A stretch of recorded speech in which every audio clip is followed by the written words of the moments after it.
नमस्कार दोस्तों। स्वागत है आप सभी का हमारे YouTube चैनल आलोक ज्ञान गंगा में। मित्रों, हम हाजिर हैं संघर्ष का दूसरा भाग लेकर के। अगर आपने इस कहानी के पहले भाग को अभी तक आपने नहीं सुना है तो डिस्क्रिप्शन में मैंने उसका लिंक दे दिया है। इस भाग को सुनने से पहले, कहानी को पूरा समझने के लिए इसके पहले के भाग को अवश्य सुनें। तो चलिए मित्रों, देर ना करते हुए कहानी को शुरू करते हैं। सूर्य प्रताप की मृत्यु के बाद उसकी मां और रूप कंवर ने सोचा था कि उनके परिवार में आना वाला नन्हा मेहमान लड़का होगा जो उनके कुल का नाम आगे बढ़ाएगा। रूप कंवर ने सोचा था कि अगर उसके लड़का होगा तो उसका जीवन आसानी से कट जाएगा, लेकिन कुदरत को तो कुछ और ही मंजूर था। रूप कंवर के एक बेटी हुई। गायत्री का जन्म उस परिवार के लिए दूसरा बड़ा दुख है। एक दो दिन बाद गांव के सभी लोग गायत्री को देखने के लिए आए। रूप कंवर को हवेली के आंगन में बैठाया गया। सबके चेहरों में खुशियां कम, उदासी ज़्यादा हैं। इन सब से बेखबर गायत्री खिलखिला करके मुस्कुरा रही है। अपने छोटे छोटे हाथों पैरों से अटखेलियां कर रही है। जब कोई उसे देखता तो वो उसकी ओर बड़ी उत्सुकता से देखती, तो कभी अपनी आंखें मूंद लेती। गांव की एक बुजुर्ग महिला गायत्री को देखती है और कौशल्या जी यानी गायत्री जी की दादी से कहती है, जे कौशल्या थारी पोती तो घड़ी सुहानी छे, पर ईरो पग फेरो शुभ कोणी आता है, आपरे बाप पर फारी पड़ेगी। महिला के शब्द रूप कंवर के सीने में तीर से चुभे, पर वो खामोश रही। कौशल्या जी ऐसे अवसर पर अब क्या ही बोलती, वो भी चुप रही। उस महिला की बात सुन करके सारी महिलाएं आपस में खुसर फुसर करने लगी।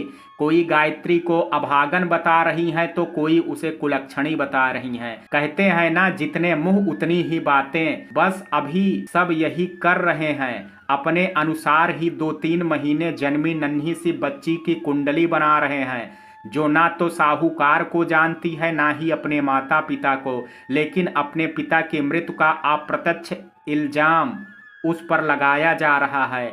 उन सब के बीच में बैठी राजकुमारी बाई को सबकी इस घटिया सोच से घिन आ रही है। वो वहां से खड़ी होती है और रूप कंवर के पास आती है। उसे गायत्री को अपनी गोद में देने का इशारा करती है। रूप कंवर उसे राजकुमारी की गोद में देती है। गायत्री पहले एक टक राजकुमारी को बड़े प्यार से देखती है, फिर मुस्कुरा जाती है और उसके बालों को अपने हाथों में ले करके खींचने का प्रयास करती है। थोड़ी देर आंखें बंद कर लेती है। राजकुमारी बड़े प्यार से गायत्री को देखती है और अपनी आंख से काजल की लकीरें निकाल करके उसके सिर पर लगा देती है। वो सब के सामने आ करके कहती है कि आप सब जिसे अभागन कुलक्षणी का दर्जा दे रहे हैं, भूल क्यों गए कि ये किसकी बेटी है?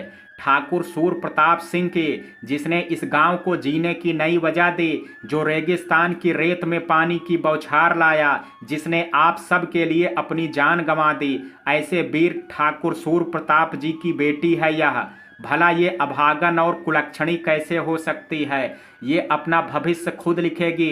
जिस नन्ही बच्ची ने अपने पिता को देखा तक नहीं, ये नहीं जानती कि साहूकार और आप सब के बीच क्या लड़ाई थी, और इसी के सिर पर आप अपने पिता की मृत्यु का दोष मढ़ रहे हैं। शर्म आनी चाहिए आप सबको अपनी सोच पर। अच्छा ही आज सूर्य प्रताप हम सबके बीच नहीं है, वरना आप सब की यह सोच देख करके उसे खुद से ही घिन आने लगती कि क्यों उसने आप सबको साहूकार के चंगल से छुड़ाया। राजकुमारी की बात सुन करके सबको अपनी सोच पर अफसोस होने लगा। सबको एहसास हुआ कि जाने अनजाने उनसे कितनी बड़ी गलती हो गई। सब ने अपनी गलती का पश्चाताप किया और गायत्री और उसके परिवार से माफी मांगी। सब लोग बधाव गाने लगे और अपनी दुख भूल करके गायत्री के जन्म की खुशियां मनाने लगे। सभी अपनी मस्ती में मगन थे कि एक जीप आ करके हवेली के बाहर रुकती है। सब एकदम से रुक जाते हैं और दरवाजे की ओर देखने लगते हैं। जीप में से साहूकार का भाई और 4-5 गुंडे बाहर निकलते हैं। उन सब के हाथ में बंदूक होती है। गांव के लोग यह देख करके डर जाते हैं और एक दूसरे को पीछे छिपने लग जाते हैं। साहूकार का बड़ा भाई सीधे अंदर आता है और वहां लगी कुर्सी पर बैठ जाता है। उसका एक पैर दूसरे पैर के ऊपर होता है, एक हाथ में बंदूक होती है। वो एक नज़र सबको देखता है, फिर कहने लगता है। साहूकार का बड़ा भाई कहता है, जे थारे लोग ना बड़ा अच्छा खेल खेला था, पण जे भूल गए आठे बिलायती ठाकुर रो नहीं साहूकार रो राज चाले से। साहूकार सु गद्दारी सी सजा तो थे सब देख ही चुके हो। इसी बंदूक से मारा था उस बिलायती ठाकुर को। अब ओके परिवार की बारी। आज खुली चुनौती देर जाऊं हूँ दोबारा। कोई बगावत पण उतरा रुई, लाश भी कोणी मिलेली। लालचंद और राजकुमारी ने उसकी तरफ गुस्से से देखा और कौशल्या देवी ने आंखों ही आंखों में उनसे विनती की वो दोनों चुप रहें, क्योंकि वो नहीं चाहती थी कि गांव एक और सूर प्रताप बेवजह मारा जाए। साहूकार का भाई राजकुमारी की तरफ आता है, उसके गोद में गायत्री को देखता है और गंदी सी हंसी हंसता है। उसकी आंखों से हैवानियत साफ झलक रही है। गायत्री को देख करके कहता है, छोरी तो घड़ी सुहाने थे लागे, बापो रो करज आ उतार ली। हंसते हुए वहां से चला जाता है। उसके जाते ही गांव के लोग आपस में खुसर फुसर करने लगते हैं। कौशल्या जी और रूप कंवर तो गायत्री को लेकर के बहुत चिंतित हो जाती हैं। लालचंद कुछ सोच करके कौशल्या देवी से कहता है, मासा छोटो मुंडो बड़ी बात मन्ने लागे से अट्ठे गायत्री रे जान रो खतरों से। ई साहूकार कच्छू भी कर सके थाने ठीक लागे तो बिंदड़ी और गायत्री ने कड़े सुरक्षित स्थान माथे भेज दयो। कौशल्या देवी बात तो ते सही कहवे हो, पण मुँह जवान बिंदड़ी ने कट्ठे भेजूं। थे तो जानो हो जमाने कित्तो खराब से, ऊपर से आ विधवा से कल ना कोई ऊंच नीच हो जावेली तो मैं कुण ना जवाब देती फिरून ली। लालचंद ने कहा, मासा बात तो थे सही कहवे है। कौशल्या ने कहा, घड़ो विचार करवा पाछे मन्ने तो एक ही रास्ता सूझे से। लालचंद ने कहा, के मासा? कौशल्या ने कहा, गायत्री हवेली री चार दीवारे माय री रहवेली। पहली बार गायत्री ई हवेली सु कदम बाहर निकालेगी आरी ब्याह में। मासा का फैसला सुन करके सब लोग हैरान परेशान हो जाते हैं। रूप कंवर भी परेशान हो जाती है, उसकी आंखों से आंसू बहने लगते हैं, पर वो परिस्थितियों के आगे लाचार है। राजकुमारी बाई को यह फैसला पसंद नहीं आया। वो कौशल्या देवी से कहती है, यह तो गलत बात है मासा। जिस बच्ची ने अभी चलना भी नहीं सीखा उसके पैरों में आपने अपने फैसले की बेड़ियां डाल दी। इसे हम कमजोर क्यों बनाएं? इसे हम लड़ना भी तो सिखा सकते हैं ना। कब तक ये अपनी सुरक्षा के लिए दूसरों पर निर्भर रहेगी? इसे कभी ना कभी तो अपनी सुरक्षा खुद करनी पड़ेगी ना। तो अभी से क्यों नहीं? आप गलत कर रहे हो मासा, दुख भरे स्वर में कहती है। उसकी आंखों में आंसू है। कौशल्या देवी जे के गलत से कहे, सही ये थे मन्ने मत सिखाओ। ये बाल मन्ने धूप माए बैठ सफेद कोणे किया से। अड़े मन्ने जे बतायो कल ने इक्के साथ कछु गलत हुयो री जिम्मेदारी कुण लेसी। कौशल्या देवी ने गुस्से से भावनाओं से बाह करके कहा। गांव वालों को कौशल्या देवी की बात सही लगी, क्योंकि कौशल्या देवी इस कठोर फैसले के पीछे उनकी गायत्री को लेकर के परवाह छिपी हुई थी। राजकुमारी बाई ने कहा, मासा मुझे माफ कर दीजिए, मैं आपके कठोर फैसले के पीछे छुपी हुई आपकी भावनाओं को समझ नहीं पाई। अंत में गांव वालों ने निर्णय लिया कि अब गायत्री की सुरक्षा की जिम्मेदारी हम सब पर है। हम में से एक इंसान गायत्री के साथ हमेशा रहेगा। इन सब से बेखबर गायत्री गहरी नींद में सोई हुई है। उसे तो मालूम भी नहीं है कि उसके पैर चलने से पहले ही इस हवेली की चार दीवारी में बांध दिए गए हैं। धीरे धीरे दिन बीतने लगे। गायत्री की हंसी की खनक से पूरे हवेली गूंजती है। गांव में चाहे कोई कितना भी दुखी क्यों ना हो, गायत्री का चेहरा देखते ही अपने सारे दुख दर्द भूल जाता है। गायत्री की सुरक्षा के लिए कोई ना कोई गांव वाला उसके साथ ही हमेशा रहता है। साहूकार के भाई ने लाख कोशिशें की अपने भाई को छुड़ाने पर वो नाकाम रहा, पर पुलिस को ये खबर लगी कि सूर प्रताप का खून भी उसने ही किया है, तो पुलिस उसे पकड़ने लगी। पर वो पुलिस को धोखा दे करके शहर भाग गया। उसके गांव छोड़ जाने की खबर कौशल्या देवी जी को मिली, पर वो गायत्री की सुरक्षा को लेकर के काफ़ी सजग हैं, इसलिए उन्होंने अपना फैसला नहीं बदला। फिर वो दिन आया जब गायत्री अपने नन्हे कदमों से चलने लगी। जब वो अपने नन्हे कदमों से खड़ी होती, दीवार का सहारा लेकर के कौशल्या जी बड़ी खुश होती। कभी गायत्री खुद से एक दो कदम चलती और लड़खड़ा करके गिर जाती। सब लोग उसे देख करके खुश होते। उसके गिरने पर कौशल्या जी उसके बड़े प्यार से पुचकारती, दुलार करती। थोड़े समय बाद गायत्री बिना गिरे चलने लगी। कौशल्या देवी यह देख करके बहुत खुश हुई। उन्होंने खास बंजनी घुंघरू वाली पायल बनवाई गायत्री के लिए। गायत्री की पायल की आवाज़ से हवेली गूंजती है। उसकी हंसी और पायल की आवाज़ से हवेली की खूबसूरती में चार चांद लगते हैं। रेडियो पर जब यह गाना बजता तो कौशल्या जी गायत्री के संग खुशी से नृत्य करने लगते। ठुमक चलत रामचंद्र बाजत पैजनिया। गायत्री अब 5 वर्ष की हो चुकी है। गायत्री के बड़े होने पर कौशल्या देवी जितनी खुश हैं उतनी वो उसे ले करके सख्त भी होती जा रही हैं। जैसे ही गायत्री हवेली के मुख्य दरवाजे की ओर आती वैसे ही कौशल्या देवी उसे सख्त लहजे में डांट देती, उसे हिदायत देती कि दहलीज के उस पार नहीं जाना है। बेचारी गायत्री आस भरी नज़रों से दहलीज के उस पार झांकने की कोशिश करती, लेकिन निराशा से वापस लौट जाती। एक बार सर्दी की दोपहरी में छत पर बैठे हुए गायत्री कुछ बच्चों को देखती है।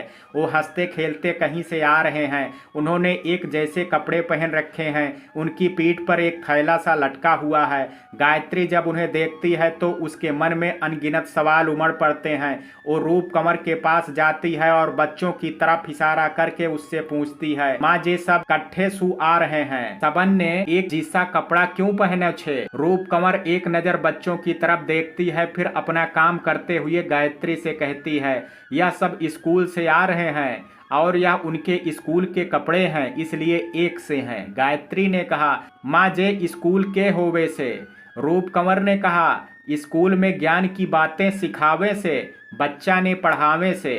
गायत्री ने कहा, अब जे पढ़ाई के होवे से?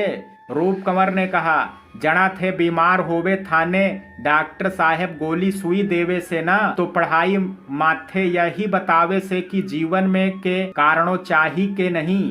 गायत्री को रूप कंवर की आधी बात समझ आती है, आधी नहीं। वो फिर से रूप कंवर से सवाल करती है। गायत्री ने कहा, जे स्कूल कट्ठे माँ? रूप कंवर, गांव के बाहर थारी राजकुमारी बुआ सा ठेना वारे घरासु 50 कदम री दूरी पर। गायत्री ने कहा, मन भी जानो है बैठे, मैंने भी ज्ञान चाहे। रूप कंवर हंसती है और गायत्री से कहती है, स्कूल जार थे काई करोला। गायत्री ने कहा, जो ये छोरा कराला वाही। बच्चों की तरफ इशारा करके कहती है, मन्ने भी स्कूल जानो है। रूप कंवर थोड़ा सीरियस होते हुए कहते, बट्ठे कोणी जा सको। गायत्री ने कहा, क्यों मैं बैठे क्यों ना जा सकूं?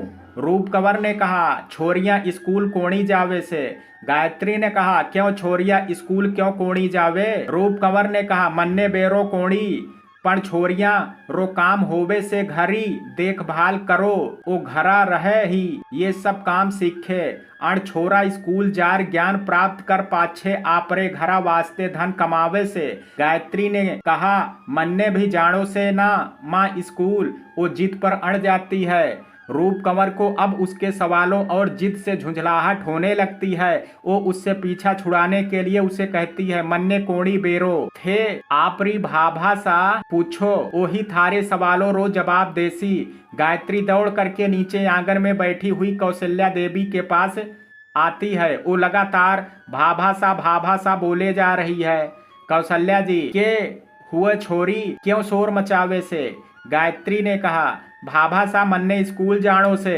कौशल्या जी, आज थाने जो स्कूल किया याद आ गयो। रूप कंवर सीढ़ियों से नीचे उतरती हुई कहती है, आज गांव रा छोरा स्कूल से आपरे घर्रा जा राहिया सा वाने देख या भी जिद करन लागी, मन्ने भी स्कूल जानो से। कौशल्या जी गायत्री को अपनी गोद में बैठाती हैं, उसके बालों में हाथ फेरती हुई कहती हैं, जे छोरी छोरियां स्कूल कोणी जावे। गायत्री, पण भाभा सा मन्ने तो स्कूल जानो से, ज्ञान प्राप्त करनो से।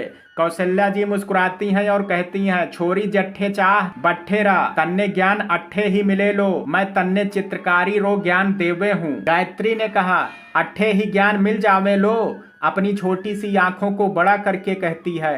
कौशल्या जी अपनी आंखों में चमक भर के हाँ में इशारा करती हैं। जा मारो रंग रो डिब्बो ले रा आ। गायत्री कौशल्या जी का कलर का डिब्बा लाती है। कौशल्या जी उसे मांडना बनाना सिखाती हैं। गायत्री खुशी खुशी कौशल्या जी की देखा देखी थोड़ा थोड़ा मैदा पर सुंदर मांडवा बनाती है। कौशल्या जी वाह छोरी थे तो घड़ो फूट रो मांडुपो बनायो हो, चलो बैठो आंगन में बनाया हो। कौशल्या जी गायत्री को लेकर के मुख्य दरवाजे के पास आती हैं और दहलीज पर मांडवा बनाने में कहती हैं और खुद उसे सिखाने लगती हैं। मांडवा बनाते हुए गायत्री की नज़र दहलीज के उस पार खेल रहे बच्चों पर पड़ती है। वो आस भरी नज़रों से बाहर देखते हुए कौशल्या देवी से पूछती है, मासा हम हवेली से बाहर कद्दे जावेंगे। कौशल्या जी अपने मन को कठोर करके झूठ मूठ सा मुस्कुराती हैं और कहती हैं, जना थारे सपना रो राजकुमार थाने ब्याह के ई हवेली से ले जावे लो। गायत्री ने खामोश अपना मन मार करके मांडड़ा बनाने लग जाती है। 6 साल बाद गायत्री अब 11 साल की हो चुकी है। गायत्री मांडड़ा कला में निपुण हो चुकी है। उसके बनाए हुए चित्रों ने बेजान हवेली में जान डाल दी है। हवेली को देखने पर ऐसा लगता है जैसे कि उसका कोना कोना आपस में बात कर रहा है। दीवारों के कान होते हैं, ये कहावत तो सुनी होगी, लेकिन गायत्री के बनाए हुए चित्रों से लगता है दीवारें बोलती भी हैं। गायत्री चित्र बनाने के साथ साथ गृहकार में भी दक्ष हो चुकी है। वह कभी रूप कंवर के साथ घर के काम में हाथ बटाती है तो कभी अपनी भाभासा के साथ पूजा पाठ करती है। एक दिन डाकिया आया और हवेली में एक खत दे गया।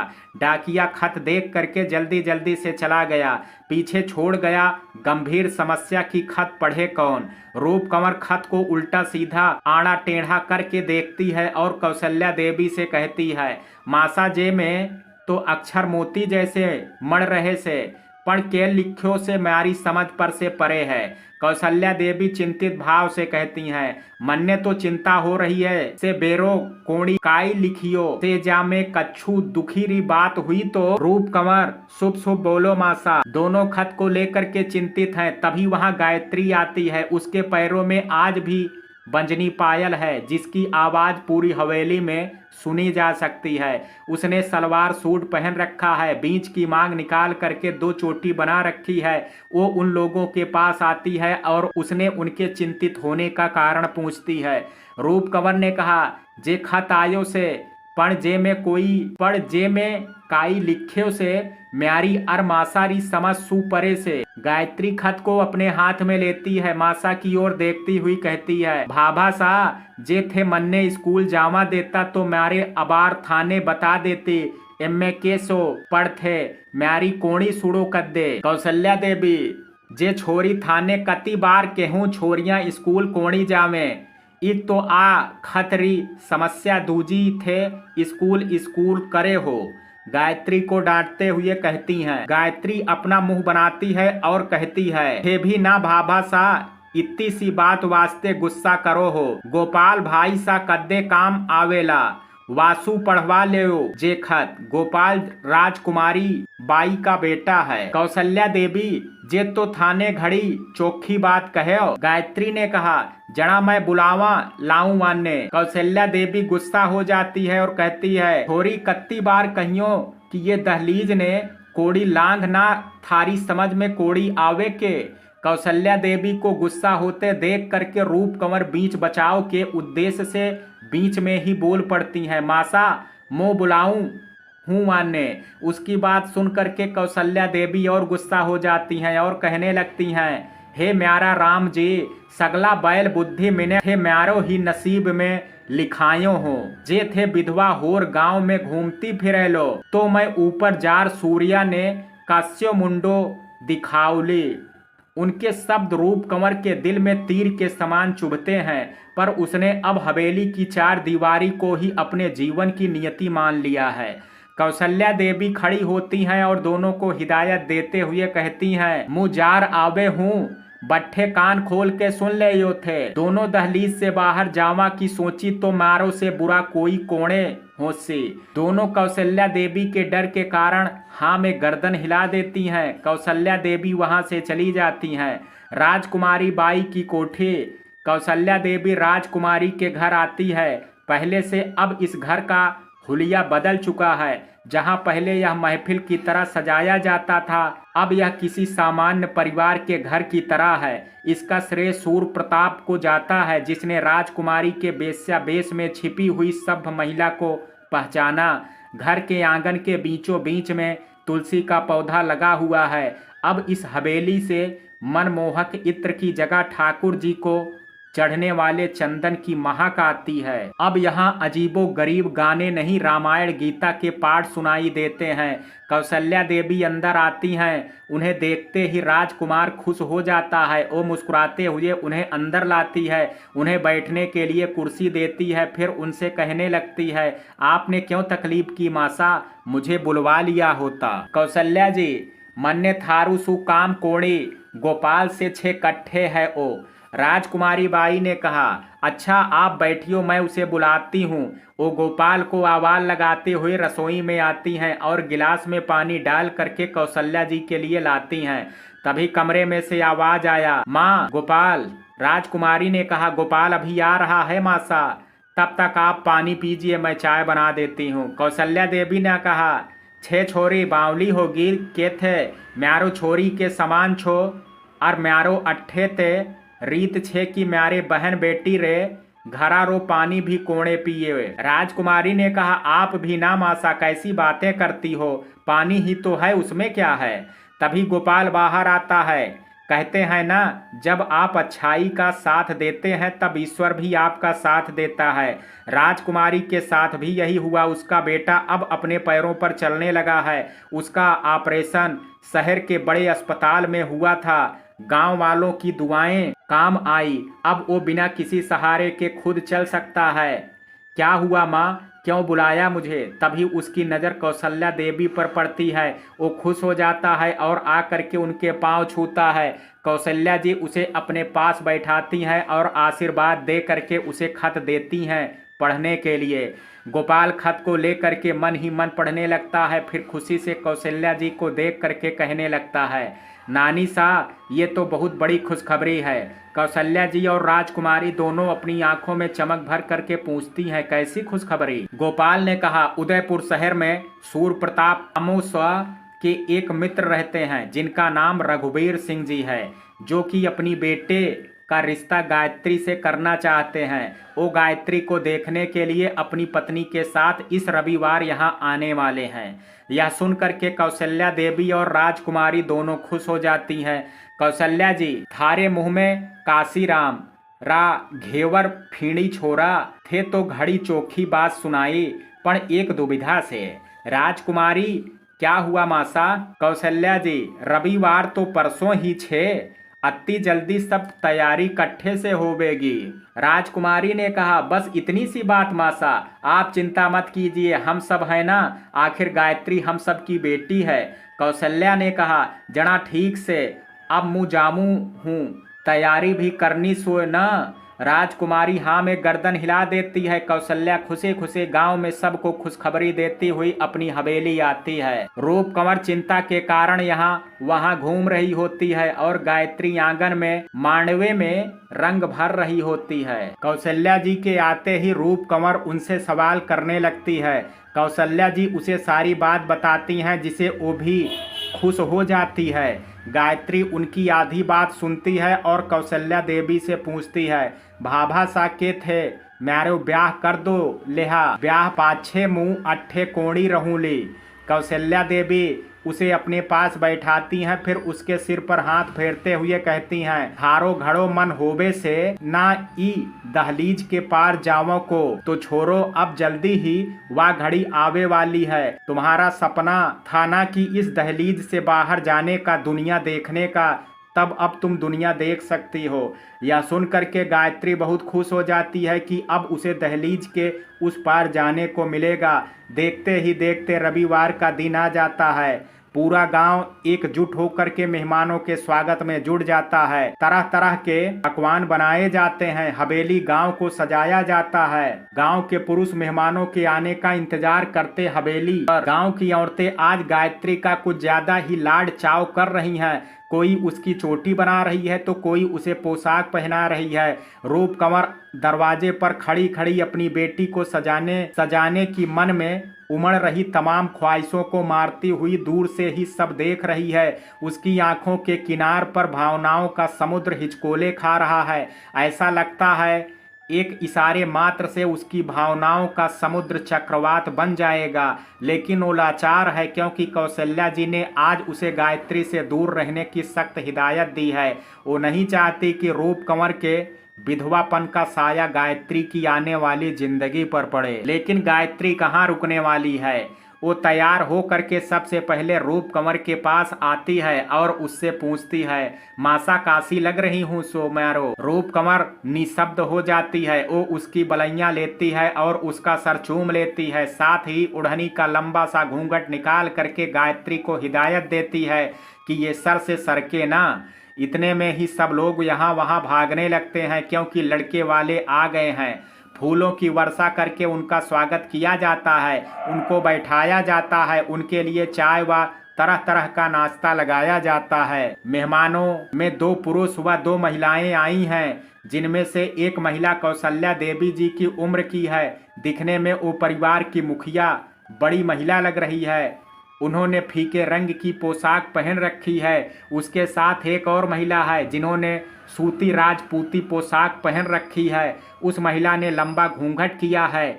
उसमें से एक पुरुष है जो कि अधेड़ उम्र का दिखाई दे रहा है। उसने धोती कुर्ता पहन रखा हुआ है। उसके साथ एक और पुरुष है जिसकी उम्र लगभग 25 से 28 वर्ष रही होगी। उसने सफारी सूट पहन रखा है। कौशल्या देवी परिवार की मुखिया होने के नाते हाथ जोड़ करके उनका अभिवादन करती हैं। फिर मेहमान अपना परिचय देते हैं। खम्मा घड़ी मासा, मेरा नाम रघुवीर सिंह है। सूर्य प्रताप और मैं बहुत ही अच्छे दोस्त रहे हैं। हम दोनों को स्कूल की शिक्षा शहर में हुई है साथ में। कौशल्या देवी कहें, मैं जानती हूँ सब कुछ। सूर्य प्रताप ने सब मुझे बताया था। रघुवीर सिंह ने कहा, सूर्य सच बहुत ही अच्छा इंसान था। मुझे जब सूर्य के बारे में पता चला तो मुझे बहुत दुख हुआ। मैं यहाँ आना चाहता था पर फौज में नौकरी होने की वजह से मुझे समय नहीं मिल पाया। इसके लिए मैं आपसे और आपके परिवार से माफ़ी मांगना चाहूँगा कि मैं आपकी दुख की घड़ी में सूर्य का दोस्त होने के नाते आपकी कोई सहायता नहीं कर पाया। कौशल्या देवी ने कहा, रे छोरा, कोई बात कोठी अठे नहीं तो बैठे थे, अपने कर्तव्य का पालन ही तो कर रही है। रघुवीर सिंह ने कहा, जी मासा, जब मुझे पता चला कि सूर्य की बेटी हुई है उसी दिन मैंने निश्चय किया था कि मैं उसे अपने घर की बहू बनाऊंगा और हम दोनों की दोस्ती को रिश्तेदारी में बदलूंगा। कौशल्या देवी ने कहा, जे तो घड़ा चोखा विचार है थारा। मैं भी चाहूं कि सही ठीक ठाक से छोरी का ब्याह हो जावे तो मैं गंगा नहा लूं। रघुवीर सिंह ने कहा, बिल्कुल सही कहा मासा आपने। वैसे भी बिटिया तो होती ही पराई हैं, एक ना एक दिन उसे अपने ससुराल जाना ही होता है। मैं आपका अपने परिवार से परिचय करवा देता हूँ। यह हमारी काकी सा हैं। मैं इन्हें अपने माँ के समान ही मानता हूँ। हमारे घर में कुछ दूरी पर ही इनका घर है। बुजुर्ग महिला की ओर इशारा करता हुआ कहता है।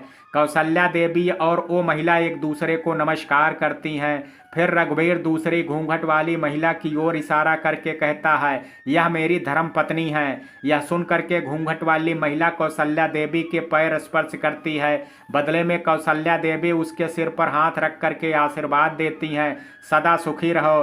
फिर अपने साथ आए लड़के का परिचय देता है, यह मेरा इकलौता बेटा है विक्रम सिंह। काफ़ी होनहार, पढ़ा लिखा है। अपने गांव में इकलौता लड़का है जिसने 8वीं कक्षा पास की है।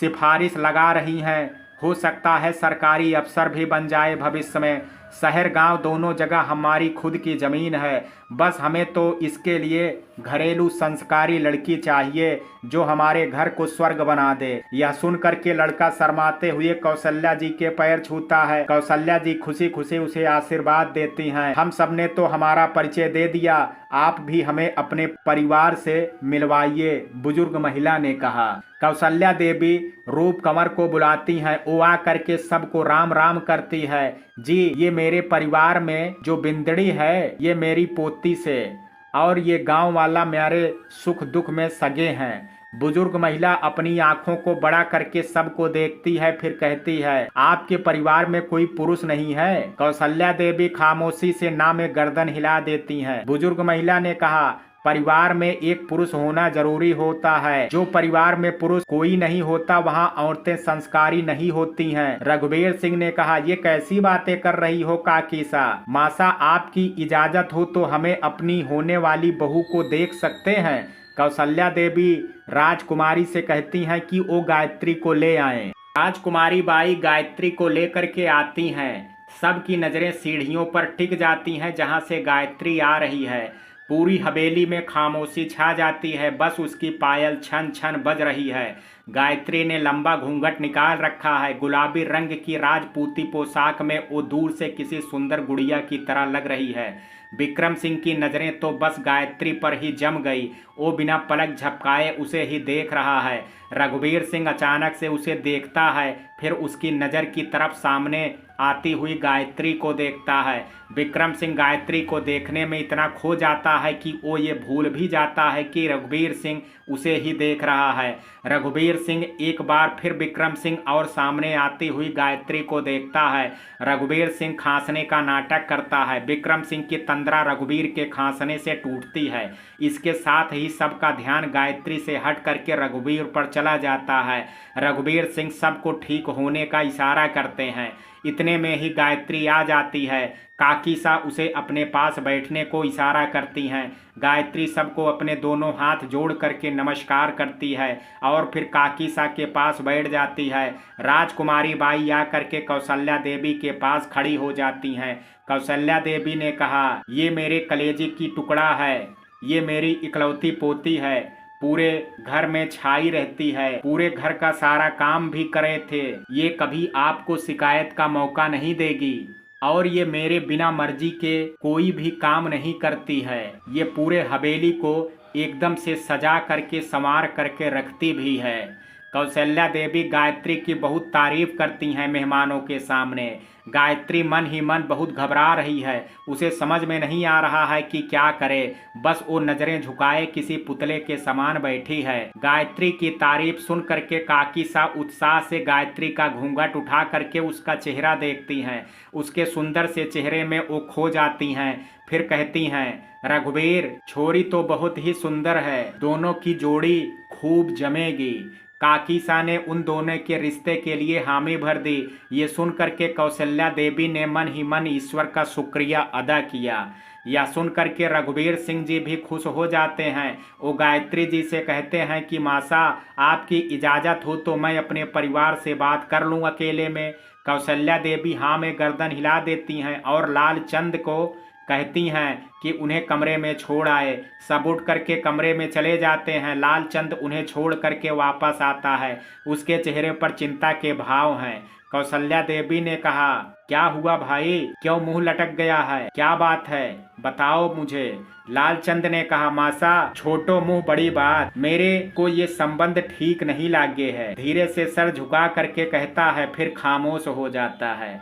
कौशल्या देवी कहती हैं, क्यों, क्या बुराई है इस संबंध में? लालचंद ने कहा, बुराई तो कोई नहीं है मासा, पर लड़के की उम्र और लड़की के उम्र में दुगने का अंतर है। राजकुमारी बाई ने कहा, हाँ मासा, मुझे भी उस लड़के की उम्र ज़्यादा लगती है। हमारी गायत्री तो उसके सामने बच्ची लगेगी।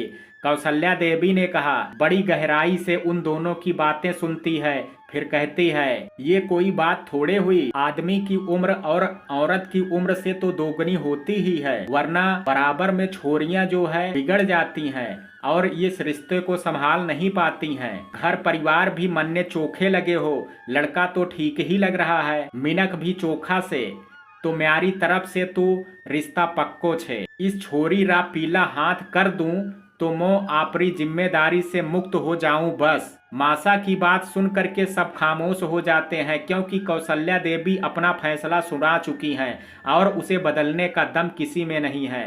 तभी वर पक्ष के लोग आपस में बातचीत करके बाहर आते हैं। उनके चेहरे पर कोई भाव नहीं है, जिससे कौशल्या देवी के मन में चिंता के अनेकों भाव उमड़ने लगे हैं। वो आकर के वापस अपनी पहली वाली जगह पर बैठ जाते हैं। फिर रघुवीर सिंह कहते हैं, मासा हमने हमारी तरफ से तो निर्णय ले लिया है। हमारा निर्णय बताने से पहले गायत्री से पूछना चाहेंगे, क्या वो हमारे घर की बहू बनना स्वीकार करेगी? घूंघट में पुतला बन बिना किसी भाव के बैठी गायत्री हड़बड़ा जाती है। वहां मौजूद सबकी नजरें गायत्री पर टिक जाती हैं। काकी सा बड़े प्यार से गायत्री के सिर पर हाथ फेरती हैं, फिर पूछती हैं, बोलो बिंदड़ी बनोगी मेरे घर की? गायत्री कुछ सोचती है, फिर बड़ी मासूमियत से काकी सा की ओर मुड़ करके कहती है, मन्ने स्कूल जाओ दियो। उसके मासूम से सवाल से सबके चेहरे पर मुस्कान आ जाती है। विक्रम सिंह का तो दिल धड़क उठता है गायत्री की मीठी सी आवाज़ सुन करके। वह मासा मन ही मन गुस्सा होती है। उन्हें लगता है स्कूल की बात सुन करके वो लोग रिश्ते के लिए ना कर दें। रघुवीर सिंह, लगता है हमारी होने वाली बहू को पढ़ाई लिखाई का शौक है। बिटिया हमें आपकी बात मंजूर है। आप खूब पढ़ना और पढ़ लिख करके वो क्या कहते हैं वकील बनना। उनकी बात सुन करके सबके चेहरे पर खुशी की लहर दौड़ पड़ती है, क्योंकि इस जमाने में जहां लड़कियों को घर की चार दीवारी में भी घूंघट में कैद करके रखा जाता है, उस दौर में गायत्री को उन्होंने उसका निर्णय पूछा, साथ ही उसके फैसले का आदर सम्मान के साथ स्वीकार भी किया।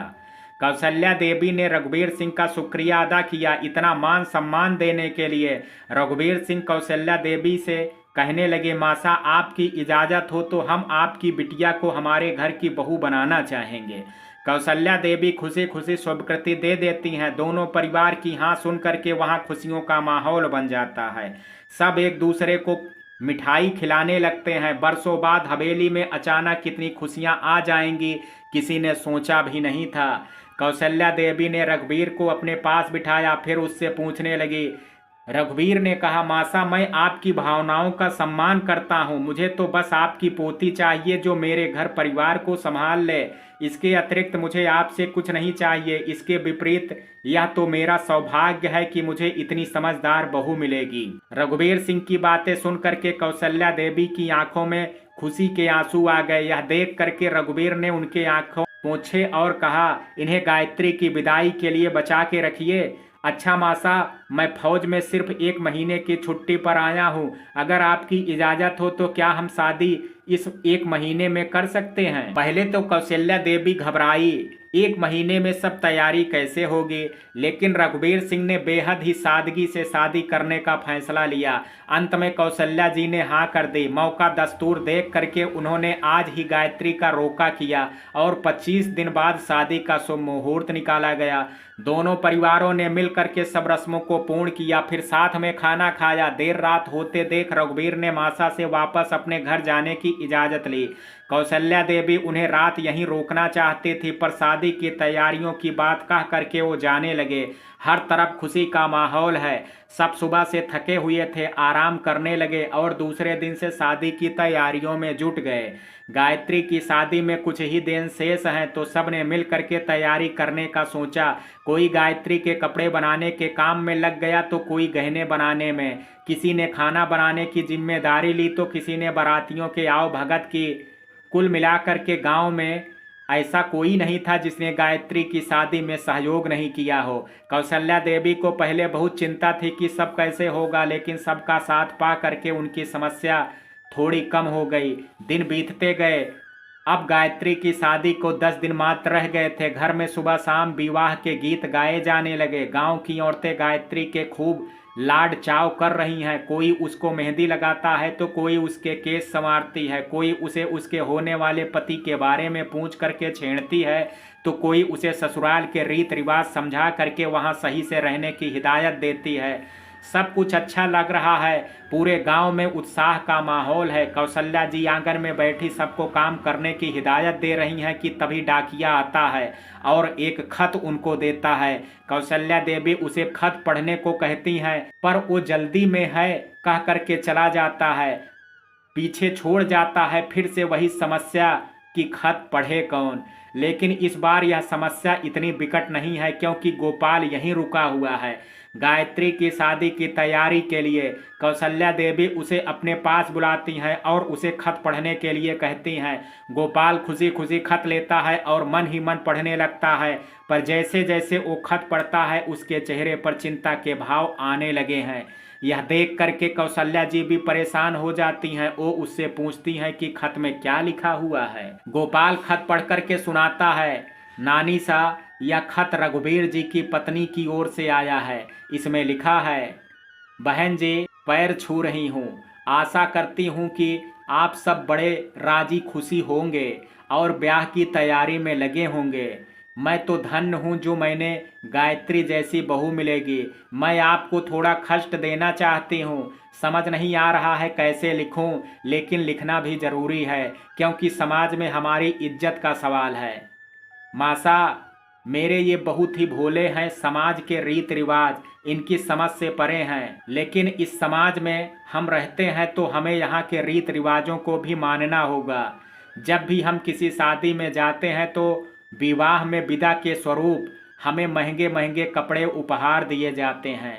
अब हम अपने बेटे की शादी में उन्हें यह उपहार नहीं लौटाएंगे तो हम तो खुदगर्ज हुए ना, और उनके सामने हमारी क्या इज्जत रह जाएगी।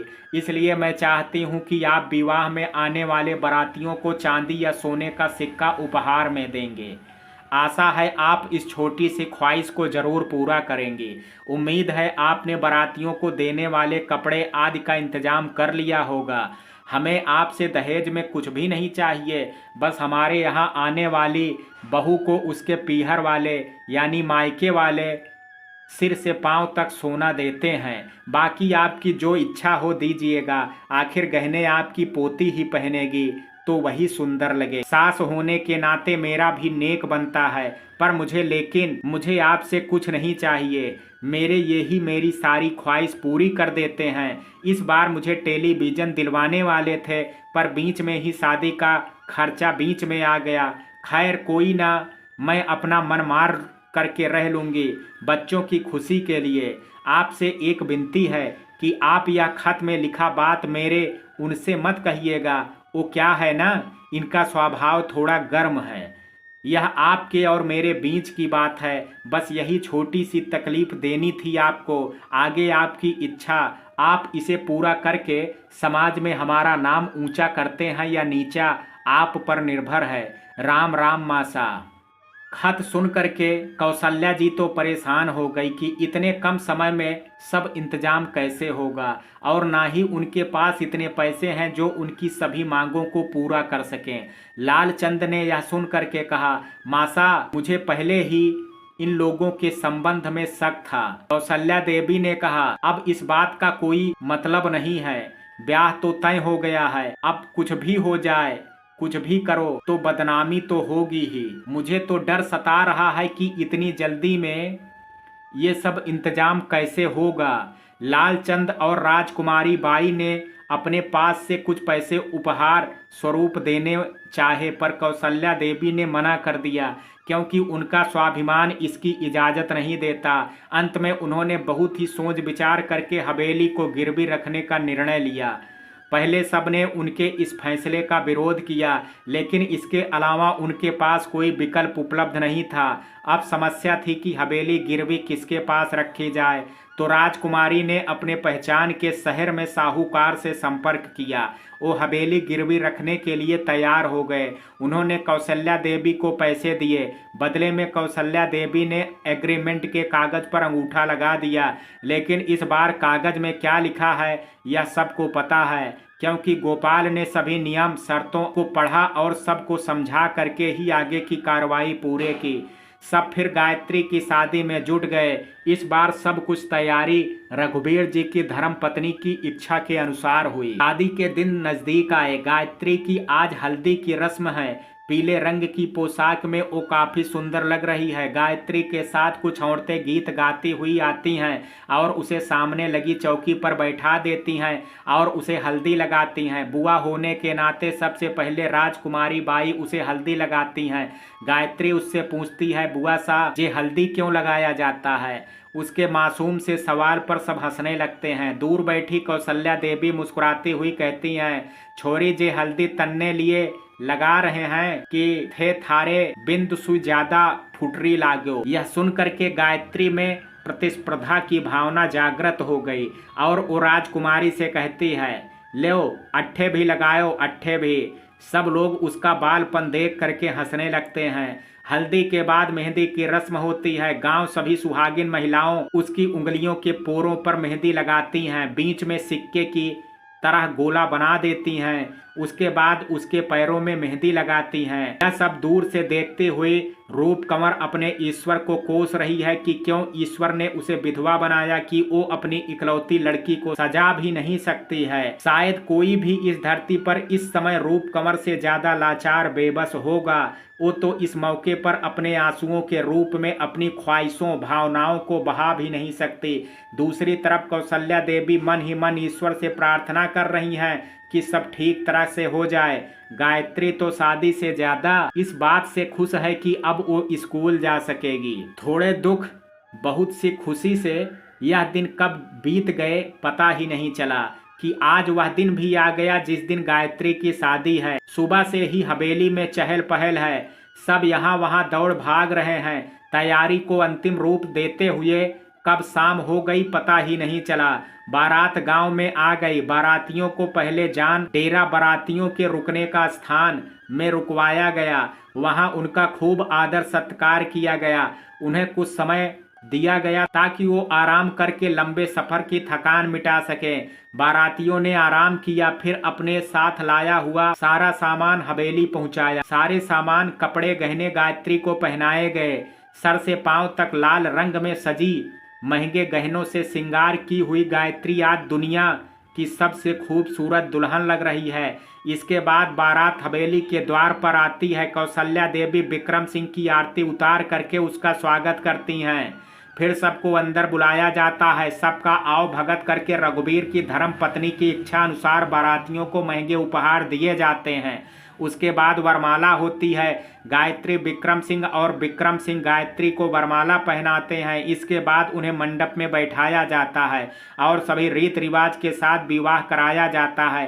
बारात में शेष बाराती भोजन करके वापस चले जाते हैं। बस परिवार के 4-5 मुखिया लोग रह जाते हैं। गायत्री और विक्रम सिंह अग्नि के समक्ष फेरे लेते हैं और बंध जाते हैं 7 जन्म के अटूट रिश्ते में। विक्रम सिंह गायत्री की मांग में सिंदूर भरता है, गले में मंगलसूत्र पहनाता है। आखिरकार शांतिपूर्ण ढंग से विवाह संपन्न होता है। उसके बाद कुछ छोटी मोटी रस्म निभाई जाती है और नेक चार करके गायत्री को विदा किया जाता है। रघुवीर सिंह कौशल्या देवी द्वारा किए गए आदर सत्कार की खूब बड़ाई करता है, लेकिन वो अपनी पत्नी द्वारा की गई मांग से अब भी बेखबर है।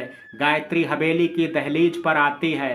गायत्री जी की हमेशा दहलीज के उस पार जाने के लिए तरसती थी। आज वो स्वतंत्र है उस पार जाने के लिए, पर फिर भी वो दुखी है क्योंकि दहलीज के उस पार जाने के लिए उसे अपनी माँ और दादी का त्याग करना पड़ रहा है। माहौल काफी गमगीन हो जाता है और गायत्री पहली बार दहलीज से बाहर कदम रखती है। गायत्री जी ने कहा, मैंने कभी सोचा भी नहीं था कि इस हवेली से बाहर निकलने के बाद कभी इसके अंदर नहीं जा पाऊंगी और मैं बढ़ गई अपने ससुराल की राह पर। पीछे छूट गया मेरा गांव, मेरी भाभासा, मेरा मासा और मेरा बचपन। तो कुछ इस तरह बीता मेरा बचपन। स्वाति, इतनी छोटी सी उम्र में आपका बहुत ही उतार चढ़ाव का सामना करना पड़ा। सच ही आपका जीवन संघर्षपूर्ण रहा है। गायत्री ने कहा, अतीत की यादों में खोई सी हाँ कहती है। भवानी सिंह की तो आंखें नम ही हो जाती हैं यह सब सुन करके।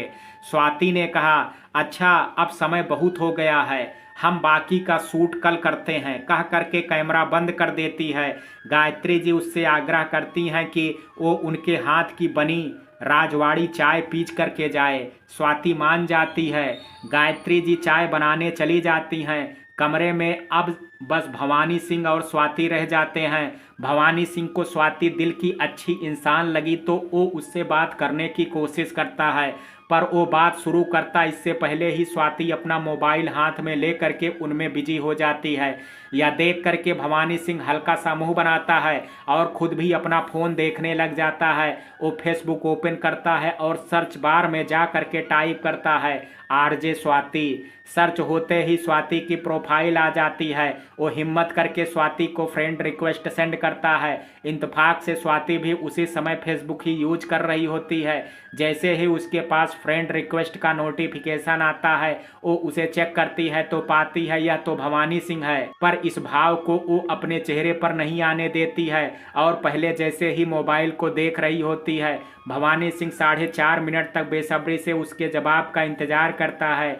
या 4.5 मिनट उसे 450 साल जैसे लगते हैं। अंत में वो सब्र खो देता है और अपना मोबाइल में फेसबुक खोल करके चेक करता है। वह देखता है स्वाति ने उसके रिक्वेस्ट को पेंडिंग रख करके उसे अपने फॉलोवर्स लिस्ट में जोड़ दिया है। यह देख करके वो गुस्से से अपना सर पीट लेता है और मन ही मन कहता है रेडियो कोई सुने, कोई पण घमंड पूरों से, मेरी तो मती मारी गई थी जो आने वाली रिक्वेस्ट भेजी। वो मुंह बनाता है और वहां से चला जाता है। वो किचन की ओर आता गायत्री जी से खुद की चाय लेकर के बाहर बगीचे में चला जाता है। उसके जाते ही स्वाति जी की अब तक अपनी हंसी पर कंट्रोल किए हुए थी जोर जोर से खिलखिला करके हंस देती है। इतने में ही गायत्री जी चाय लेकर के आती हैं। उसे अकेले हंसते देख करके उन्हें अजीब लगता है। वो उससे हंसने की वजह पूछती हैं। गायत्री जी ने कहा क्या हुआ छोरी, अकेले अकेले क्यों हंसे जा रही है, मुझे भी तो बता, आखिर मैं भी तो हंसूं। स्वाति झूठ कह देती है कि मोबाइल में जोक पढ़ करके हंस रही है। फिर दोनों चाय पीने लगती हैं। स्वाति चाय खत्म करती है तभी उसका मोबाइल बजने लगता है। वो कॉल रिसीव करती है। सामने से उसकी मम्मी कहती हैं बेटा सुबह से तुम्हारी बुआ इंतजार कर रही हैं, प्लीज बेटा वो लड़के से एक बार मिल ले, शादी का बाद में सोच लेंगे। वो लड़का थोड़ा मॉडर्न है तो वो तुझसे अकेले कैफे में मिलना चाहता है। आजकल के लड़कों को भी पता नहीं क्या हो गया है। बेटा तू शो के बाद चली जाना, ध्यान से मैं एड्रेस भेज दे रही हूँ। यह सुनकर के स्वाति का मूड जो थोड़ा बहुत भवानी सिंह की वजह से सही हुआ था वापस खराब हो जाता है। ना करने का ऑप्शन उसके पास था नहीं, क्योंकि बुआ जी को ना कहना मतलब बैठे बिठाए मुसीबत मोल लेने के समान था। तो वो हाँ कह देती है। गायत्री जी से जाने की इजाजत लेती है। बाहर बगीचे में बैठे भवानी सिंह को एक नज़र देखती है और चली जाती है ऑफिस। पूछ करके वो अपना शो स्टार्ट करती है।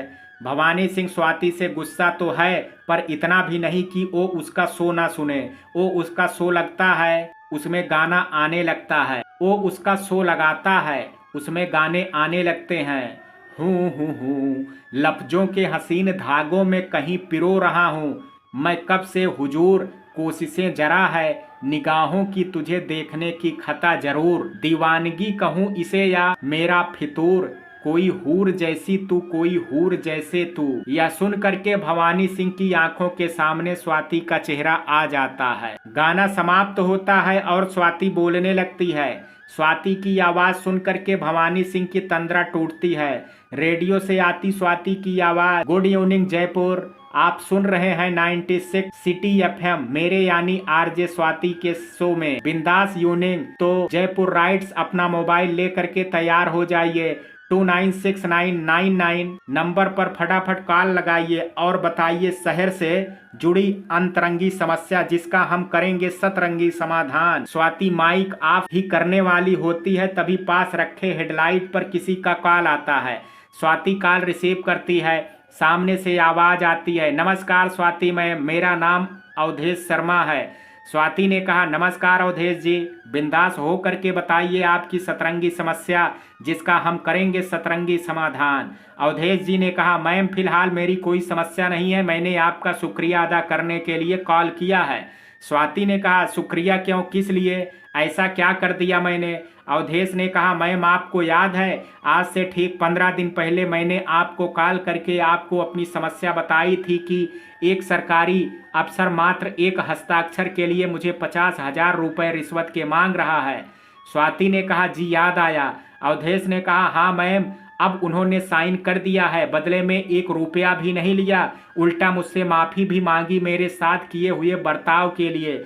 मैम, मैं पूरे जयपुर शहर की तरफ से आपका धन्यवाद देना चाहूँगा कि आप जैसे रेडियो जॉकी हम आम आदमी की आवाज़ बन उनका सहयोग करते हैं। Thank you so much ma'am, thank you so much. एक आम आदमी अपना खून पसीना बहा करके दिन रात मेहनत करके पैसा कमाता है और सरकारी अफसर मात्र एक साइन के लिए उनसे रिश्वत लेते हैं। अगर आप नहीं होती तो पता नहीं मेरा काम हो भी पाता या नहीं। समझ नहीं आ रहा है मैम, किन शब्दों में आपका शुक्रिया अदा करूं। स्वाति ने कहा, शुक्रिया तो मुझे बल्कि पूरे जयपुर का आपका करना चाहिए, क्योंकि आप जैसे जागरूक नागरिक हमारे शहर में रहते हैं जो गलत के खिलाफ आवाज़ उठाते हैं। हमें तो आपसे प्रेरणा लेनी चाहिए कि गलत होते देख चुप्पी साधने के बजाय हमें उसका विरोध करना चाहिए। अगर हम खुद ही रिश्वत देना बंद कर दें और रिश्वत लेने या मांगने वाले के खिलाफ कार्रवाई करें तो शायद ही कोई अफसर रिश्वत ले। इसके विपरीत सब ईमानदारी और निष्ठा से अपने कर्तव्य का पालन करेंगे। अवधेश ने कहा, जी मैम, बिल्कुल सही कहा आपने। मैम, हम बहुत खुशनसीब हैं जो हमें आप जैसी आरजे मिले जो हमारे अधिकारों के लिए बेझिझक लड़ती हैं।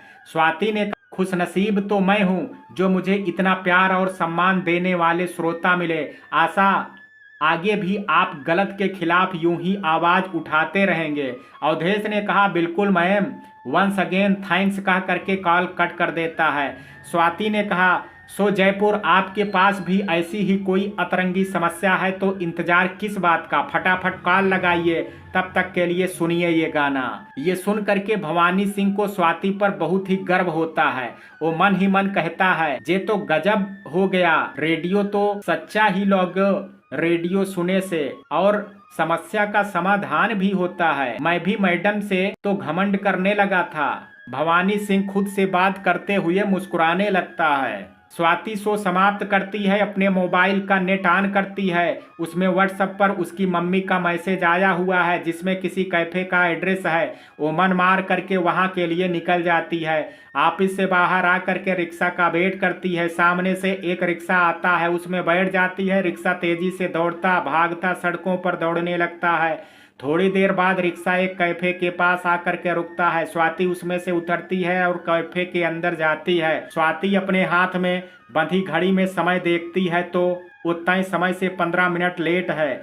फिर अपना मोबाइल ओपन करके मैसेज में लड़के का फोटो देखती है। फिर वो सबको देखती हुई आगे बढ़ जाती है। एक टेबल पर एक लड़के को देख करके उसे लगता है यही वह लड़का है, पर वो तस्वीर से काफी मोटा है और सांवला लग रहा है।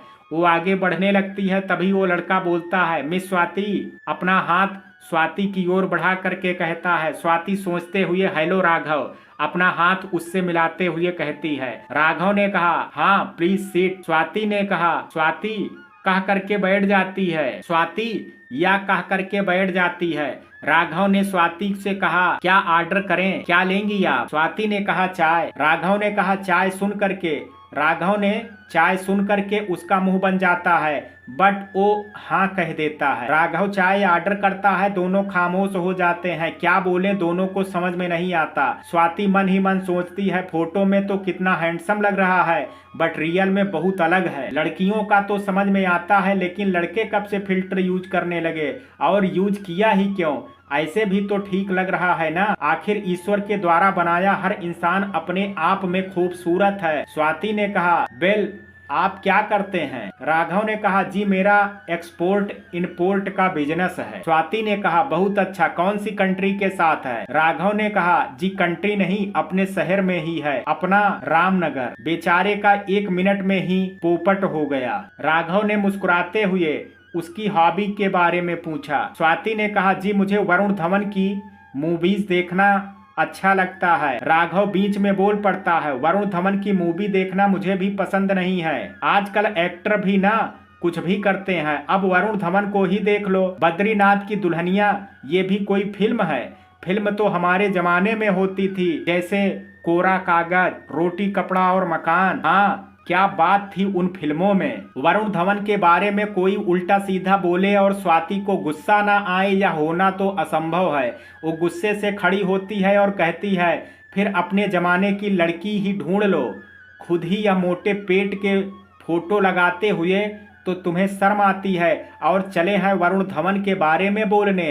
कान खोल करके सुन लो, आइंदा किसी के सामने वरुण धवन के बारे में उल्टा सीधा बोला तो मैंने तुम्हारी खून मूवी बना देनी है, कहते हुए गुस्से में कैफे से बाहर आ जाती है। राघव ने वरुण धवन की बुराई करके खुद के पैरों पर कुल्हाड़ी मार ली थी।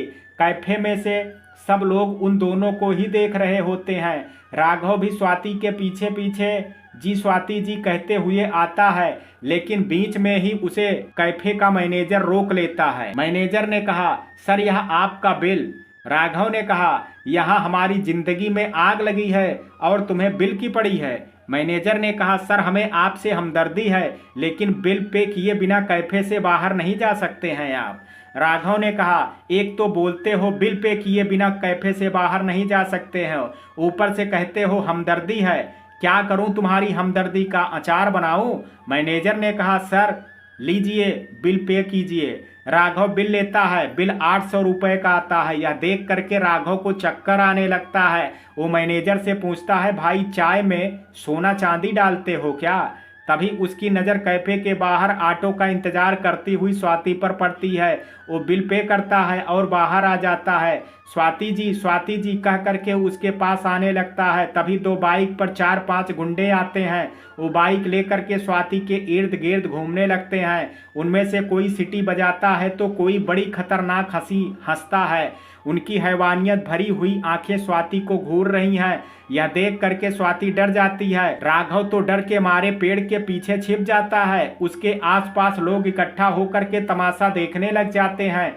गुंडे बाइक रोक करके उससे उतरते हैं और स्वाति के आसपास घेरा बना करके खड़े हो जाते हैं। उनमें से एक आदमी कहता है, क्या हुआ मैडम जी, डर गई? आप कीजिए अपनी अतरंगी समस्या का सतरंगी समाधान। बड़ा शौक है ना आपको आम आदमी की मदद करने का, सरकारी अफसरों के खिलाफ कार्रवाई करने का।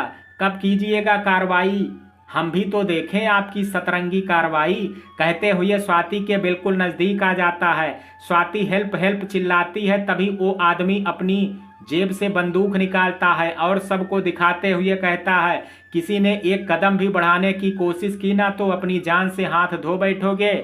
सब लोग डर जाते हैं। वो आदमी गंदी हंसी हंसता है और बंदूक स्वाति के गाल पर रगड़ने लगता है। तभी वहां एक रॉयल एनफील्ड की आवाज आती है। सबका ध्यान उस तरफ चला जाता है। भीड़ को चीरती हुई बुलेट स्वाति के पास से गुजरती है। बुलेट चला रहा लड़का स्वाति की ओर देखता है और थोड़ा आगे जा करके वापस आता है। उस लड़के ने अपने सिर पर हेलमेट पहना हुआ है। यह सब वैसा ही हो रहा है जैसा स्वाति को बचपन से आने वाले डरावने सपने में होता है। वो लड़का बुलेट से उतरता है। गुंडा हड़बड़ाहट में स्वाति के गाल से हटा करके बंदूक को उस लड़के के सिर पर तान देता है।